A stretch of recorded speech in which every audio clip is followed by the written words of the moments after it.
በ1968 ዓመተ ምህረት ምስረታውን ያደረገው የዛሬው የፌዴራል ቤቶች ኮርፖሬሽን በተለያዩ አደረጃጀትና ስያሜዎች አገልግሎት ሲሰጥ በርካታ ተስፋ አስቆራጭና ውስብስብ ችግሮችን አልፏል።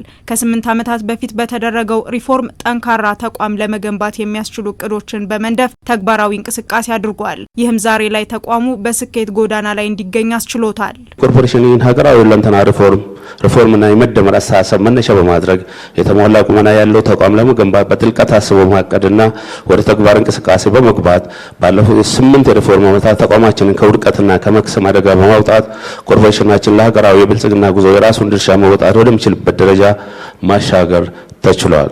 በሪፎርም ጉዞ ቤቶች ተቆጥረው ለቤቶችና ይዞታዎች ካርታ እንዲወጣላቸው በማድረግ በጂፒኤስ እና ጉግል ማፕ ቤቶችን የመቆጣጠር ስራ ተጀምሯል። ከ30ና 40 ዓመታት በላይ ያለ አግባብ በግለሰቦች እጅ ገብተው የቆዩ ቤቶችና ይዞታዎችን በማጥራት ማስረጃ አደራጅተው በፍርድ ቤት ክስ በመመስረትና ጠንካራ ክርክር በማድረግ ጠቅላላ ዋጋቸው ከ12 ቢሊዮን ብር በላይ የሚያወጡ ከ60 በላይ ቤቶችና ይዞታዎች ማስመለስ ተችሏል። የፌዴራል ቤቶች ኮርፖሬሽን ያለበት ደረጃ የለውጥ እሳቤን ታሳቢ ያደረገ ነው። ተቋሙ አሁን ላይ ያለበት ስኬት የሚያስቆመው ሳይሆን ለበለጡ ስራዎች የሚያነሳሳ በመሆኑ በተለያዩ ስራዎቹ ተወዳዳሪ መሆን ችሏል። አሁን የተጀመሩ የስሪዲ ቴክኖሎጂና ሌሎች ተገጣጣሚ ቤቶች በፓርትነርሺፕ እየተሰሩ ያሉ አማራጮች አንድ ተቋም ብቻውን መቆም እንደማይችል በትብብርና በትስስር በመደመር እሳቤ አብረን ከሰራን ትልልቅ ውጤቶች ማምጣት እንደምንችል ደግሞ ይበልጥ ማሳያ የሆኑ የሀገራችንን የቤት ችግር ለመቅረፍ የተያዘውን አቅጣጫ ማሳኪያ አንዱ መንገድና ትክክለኛው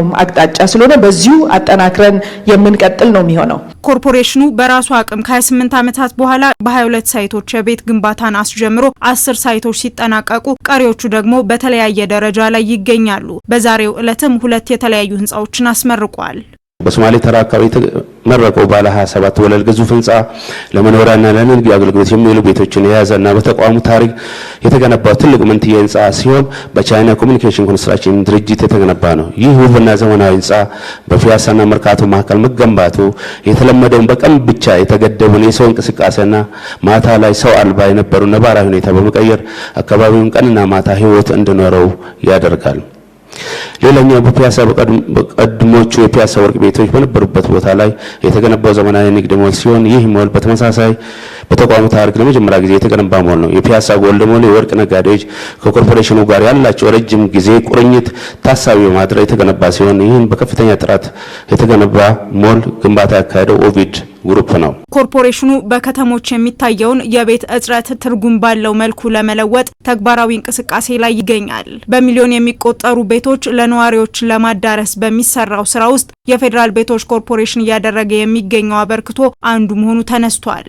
ከጉባ ብስራቶች መካከል አንደኛው የ1.5 ሚሊዮን ቤቶችን ለዜጎች የማዳረስ ነው። ይህንን እውን ለማድረግ ደግሞ በሁሉም አቅጣጫ በመንግስት የልማት ድርጅቶች፣ የግል ተዋንያን፣ በግለሰቦች ጭምር በጋራ ቅንጅትና ርብርብ ውጤት ለማስመዝገብ ስራዎች ተጀምረዋል። ከነዚህ ስራዎች መካከል የፌዴራል ቤቶች ኮርፖሬሽን እየሰራቸው ያላቸው ስራዎች ይሄንኑ የ1.5 ሚሊዮን የቤቶች ግብን ለማሳካት ትልቁን ድርሻ ይዛል። ኮርፖሬሽኑ የ50ኛ ዓመት የወርቅ ኢዮቤልዩ በዓሉን በተለያዩ መርሃ ግብሮች እያከበረ ይገኛል።